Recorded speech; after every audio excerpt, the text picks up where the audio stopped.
যানবাহন চলাচল পার্কিং ব্যবস্থা একদম নেই বললেই চলে। এখানে কোনো ট্রাফিকের ব্যবস্থা ঠিকমতো নাই।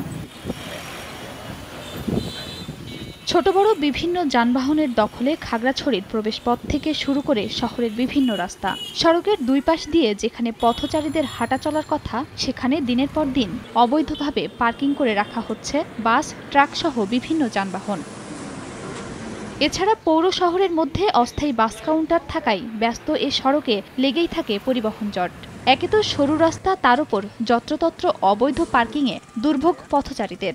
এছাড়া হাসপাতালগামী অসুস্থ রোগী ও স্বজনদের পোহাতে হয় চরম ভোগান্তি। সড়কের এমন নৈরাজ্যে ট্রাফিক ব্যবস্থাপনাকে দুষছেন স্থানীয়রা। যানবাহন রাস্তাতে থাকে, আমরা সাধারণ জনগণ রাস্তা হাঁটা চলাফেরা করতে অনেকেই বোধ করতেছে, ভয় পাচ্ছে। যানবাহন চলাচল পার্কিং ব্যবস্থা একদম নেই বললেই চলে। এখানে কোনো ট্রাফিকের ব্যবস্থা ঠিকমতো নাই। জেলার ট্রাফিক বিভাগ বলছে, প্রতিনিয়ত আইনগত ব্যবস্থা নিলেও থামানো যাচ্ছে না অবৈধ পার্কিং। বিভিন্ন প্রতিবন্ধকতার শিকার হই, আর যাদের লাইসেন্স নাই আমি প্রতিনিয়ত তাদের বিরুদ্ধে আইনগত ব্যবস্থাই নিই। বিকাশে কম খরচে ক্যাশ আউটের লিমিট বেড়ে 50,000, প্রিয় এজেন্টও 2টা।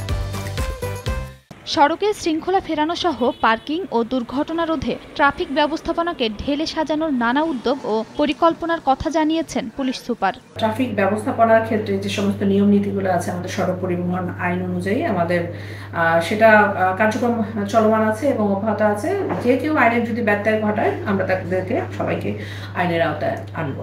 খাগড়াছড়ি পৌর শহরকে যানজট মুক্ত করতে মাস্টার প্ল্যান গ্রহণের কথা জানিয়ে আধুনিক বাস স্ট্যান্ড নির্মাণের আশ্বাস দিয়েছেন পৌর মেয়র ও জেলা প্রশাসক। রাস্তার পাশে একটা মাস্টার প্ল্যান করবো, মাস্টার প্ল্যান করে ওখানে মাটি ভরাট করে ওখানে অন্তপক্ষে 500টা গাড়ি আমরা ওখানে রাখার মতো বন্দোবস্ত করবো। আমরা চিন্তা করছি কিভাবে বাস স্ট্যান্ডকে শহরের বাইরে রাখা যায়, অর্থাৎ আমরা কাজ করছি। খুব শীঘ্রই হয়তো আমরা একটা দেখবেন যে যানজট মুক্ত নগরী করে তুলতে পারবো। জেলায় বৈধ ব্যাটারি চালিত অটোরিকশার সংখ্যা প্রায় 1800, তবে অবাধে চলাচল করছে 7 থেকে 8000। সময় সংবাদ, খাগড়াছড়ি।